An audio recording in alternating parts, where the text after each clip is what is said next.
All right, welcome to Living in Southern Maryland podcast. Today, I got a great guest with me today. His name is Joey Sikorsky of Patuxent Adventure Center. Joey, thanks for coming on. Yeah, thanks for having me. Why don't you go ahead and give us an overview of kind of like what Patuxent Adventure Center is, and especially people new to the area, what are the key things to know about it? Yeah, so we are a full service bike shop, a full service kayak shop that also does rentals for bikes and kayaks. We have a bike retail location in Solomons, Maryland. We have a kayak retail location in Leonardtown, Maryland, at the Port of Leonardtown and the Leonardtown Winery. And then three rental locations. We have one in Solomons, one at the Port of Leonardtown, and one at the Leonardtown Wharf. So there's a lot going on. I'm the general manager of the operation down here. Um, we just try to do as much as we can on the water and on the roads around here. It's probably one of the best places to do it. You guys are like everywhere around the Southern Maryland areas. That's awesome that like someone could basically be almost anywhere in Calvert and St. Mary's at least, and even into Charles, like and access you guys. So something I don't know a lot about, but a lot of people do ask me about as a realtor is the cycling aspect of it. Um, is that a big thing around here? I'll see people out on the road sometimes, but are there Mhm. a large amount of cyclers down here? There is, and the COVID bike boom added to that. There's a transition of people riding road. We have mountain bike trails. We have great road cycling, and we have rail trails in our area. So between all that, you can get someone comfortably riding a bike where they feel safe, where they want to do what they want to do. Um, St. Mary's County and Calvert have some of the best roads, I think, all around to ride. There's certain areas, Lexington Park, Great Mills, everything around the base is kind of the only place we avoid in St. Mary's. But heck, if you go south of the Navy base, all the way down the Point Lookout, the roads are amazing. There's not a lot of people. St. George Island is where I take a lot of folks from Callaway. We ride right from our shop, and we're always on the water everywhere we go. Twice a year, we have a group that we do a bridge to bridge. So Solomon's up to the Benedict and back down. But that's at 6 a.m. with a car escort on a Memorial Day and Labor Day where there's no traffic. But from here, Calvert is more of a peninsula, and it's Route 4 splits it. It's a lot of out and back on ravine. Everything's a ravine around here, at least once you get off the highways. So it's a little hilly, but we have a lot of nice shoulders. We have some great neighborhoods. It's pretty protected and quiet. St. Mary's is extremely massive with the amount of roads you can ride on a road bike.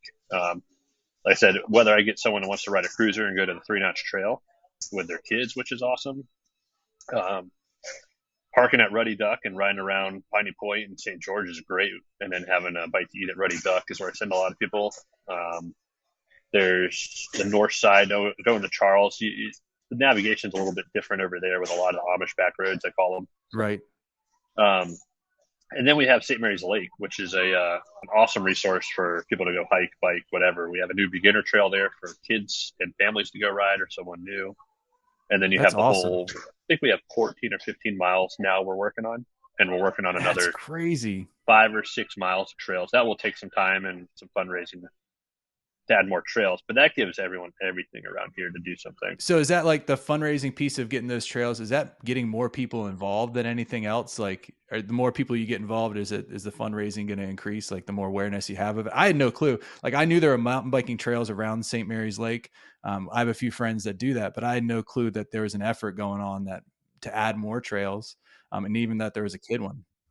The lake has been, I started riding that in high school in like the mid 2000s, and it's come such a long way. We have a group called Southern Maryland Mountain Biking, and we're the ones that preserve, upkeep, um, focus on bettering the trails for hikers and bikers, even the horses.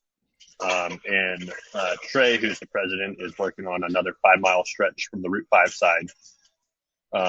It's kind of expensive to. It could be about 20 grand to lay down a mile of trail on state park property because as good of trail builders as we are, you need someone that actually does it for a living with permits and stuff for reasons for insurance and whatnot. But yeah, we're working on trying to. I'd like to. Trey was saying, about 25 miles of trails between St. Mary's Lake and it butts up to what's called Salem State Forest.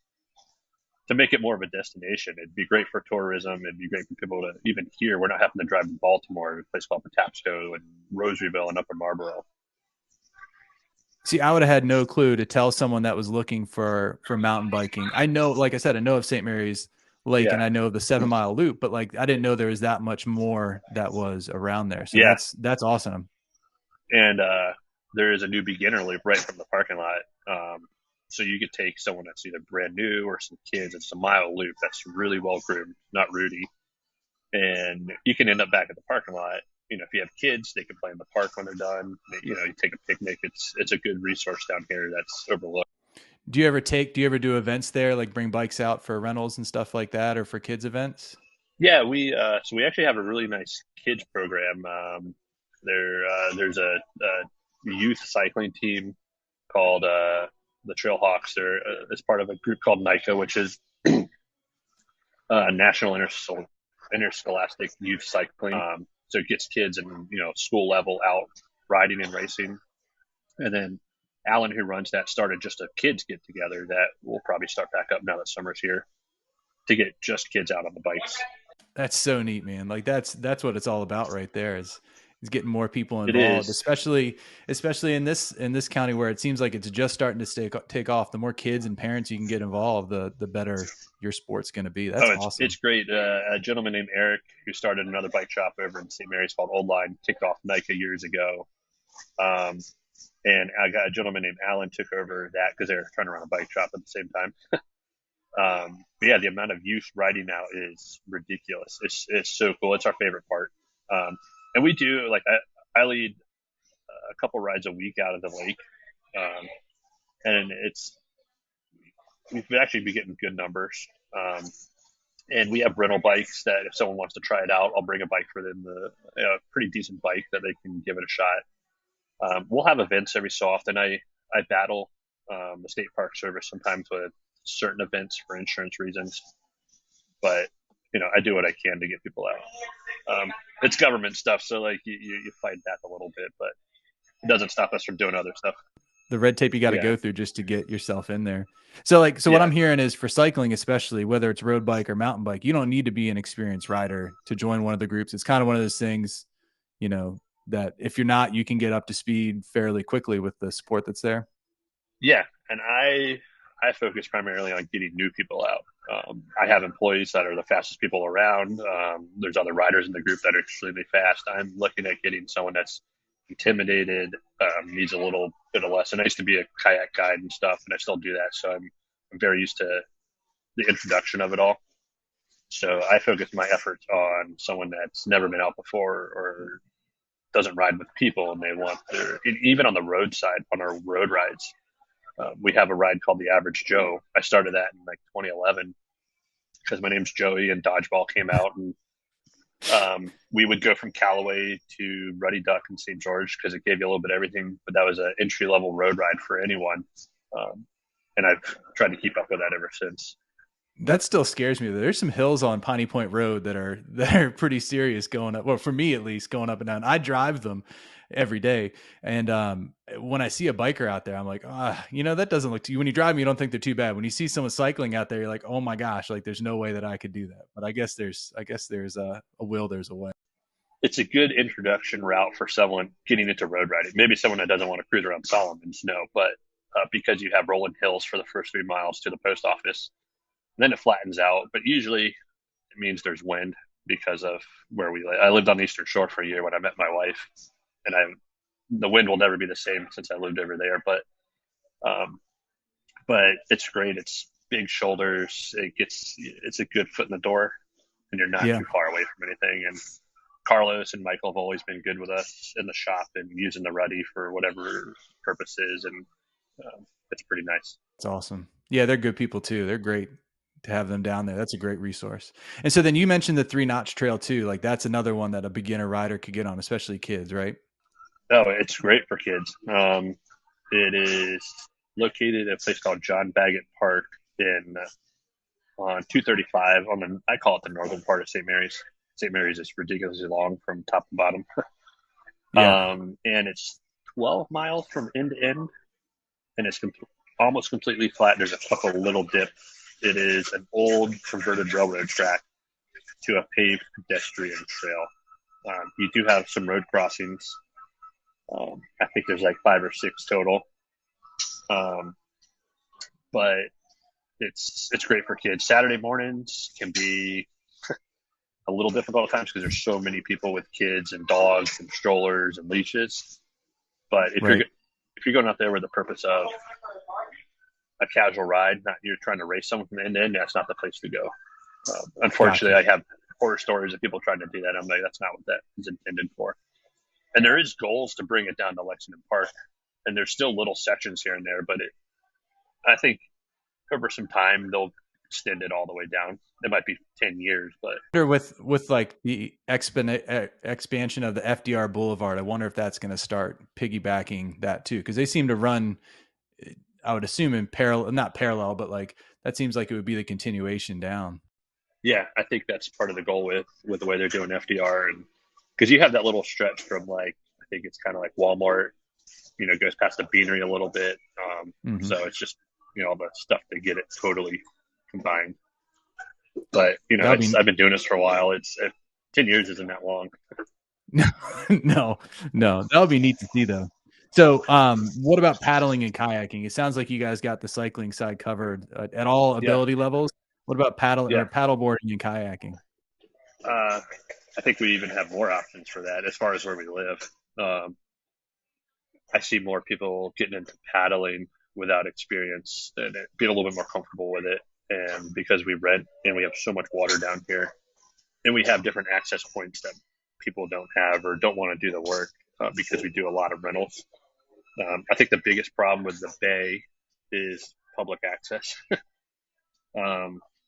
And even Solomon's, there's like one public launch in Solomon's, 2 now.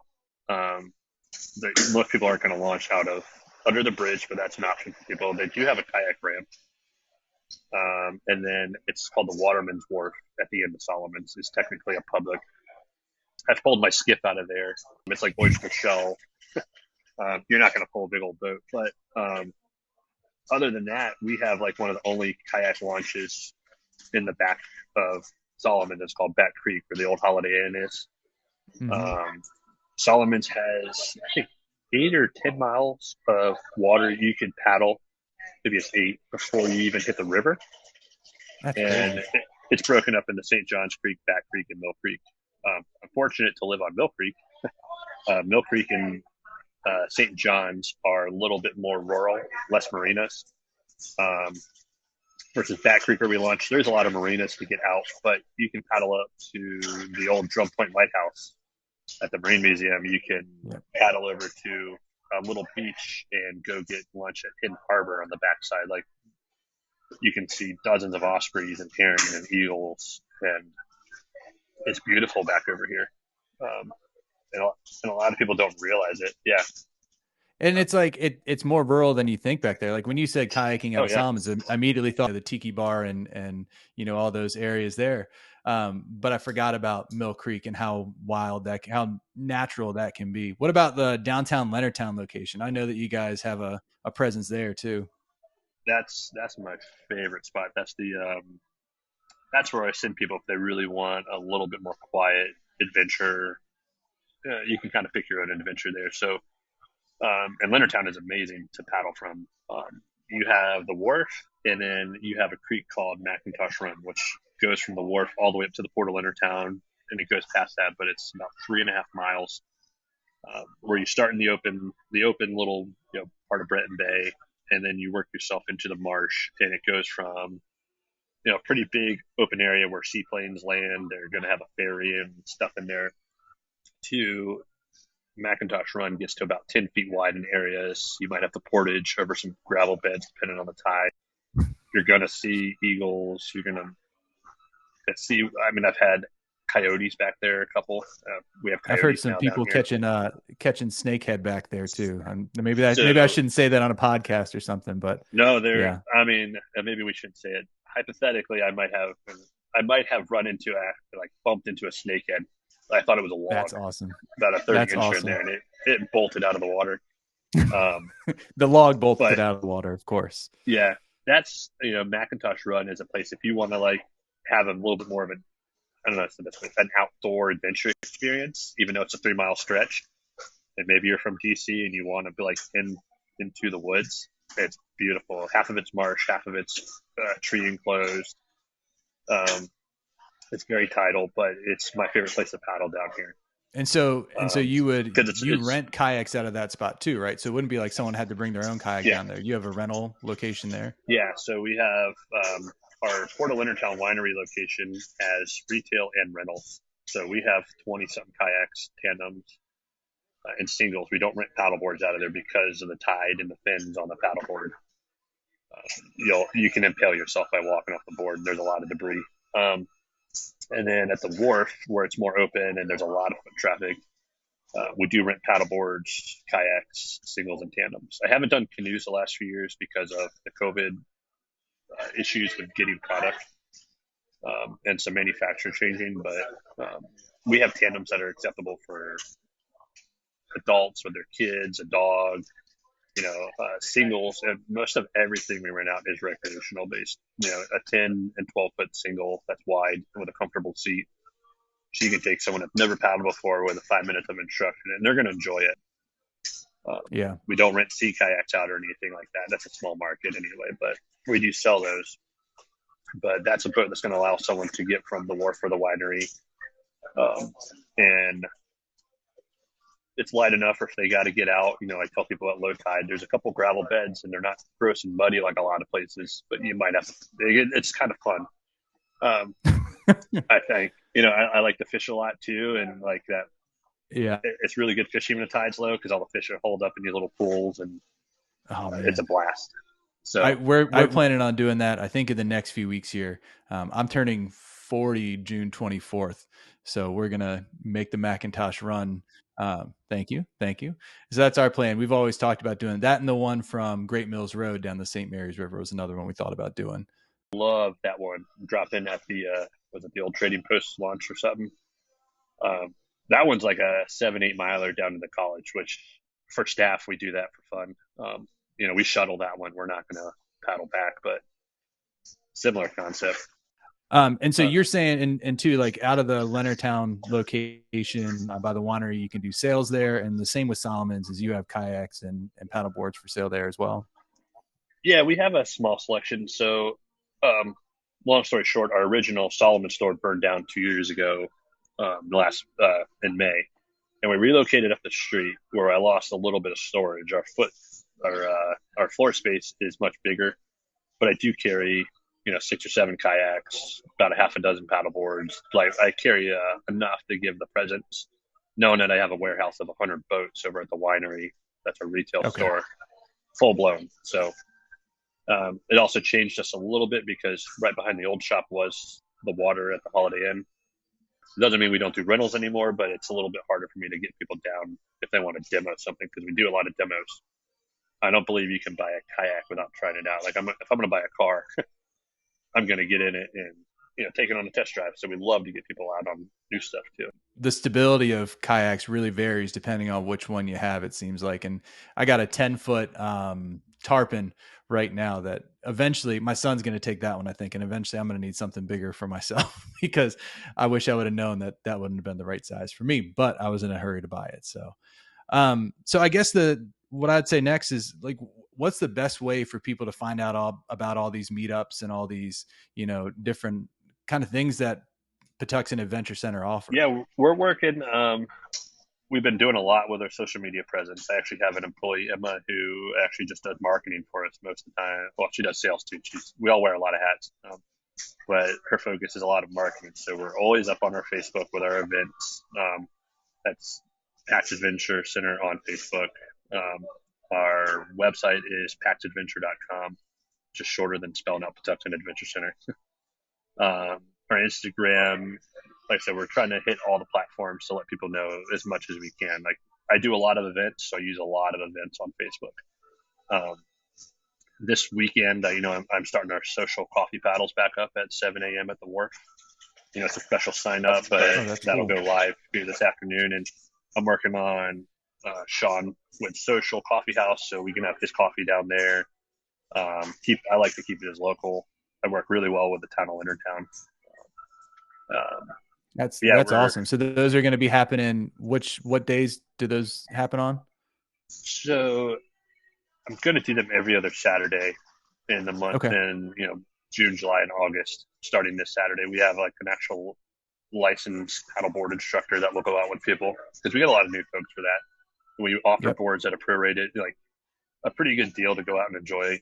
It's not sunrise because it's 7 a.m. in the summer. It's already up, but it's quiet. Everything's 5:30 stagnant. sunrise there. Yeah. Yeah. And some of us will get there at 5, paddle before the sunrise paddle or before the coffee paddle. Um, but that is a big thing we offer for paddling that's other than rentals. We do instructions down there too, but the coffee paddles, we used to do it every weekend in the summer before COVID. I just kind of wore myself out. But yeah, and then I just talked about our few places really quick. The other place I love is down where you are. I'm bringing it back this year. Like we're doing a sup race and a kayak paddle around St. George. And the island is the course, and that's even good for someone a little bit more advanced by themselves, but in a group, going to do a couple laps of that, and then having beer and food ready for us at the Ready Duck is awesome. You might have to jump on that one. I think maybe we can get some GoPros out there and have some fun going around the island. That's literally putting off my dock and meeting you out there. That's minimal effort for me. Yeah, we ran it in 2019. Dave, the owner at the time, gave me he's like, hey, do something like this. So I came up with it, did it really quick, and I thought we'd get 20 locals, and it was just paddleboard racing only. So what I'm going to do is I'm going to make sure I link all your social media stuff in the comments below. So anyone that's looking to do that, and then we'll also tag you on Facebook and stuff like that. So you get all that information. But I really appreciate you coming on here. And, I hope that more people that are watching this get out there and hook up with you. It sounds like a really easy experience. I know I was intimidated especially about the cycling part of it, but it sounds like you can basically get people up to speed quickly. So I'm glad we got that out there. Yeah, there's so much to do down here. People need to get out of the city a little bit. It's an hour drive. Yeah. We will help as much as possible, all the way to literally getting people in the water, and I lead bike rides for people that want to learn. So that's awesome.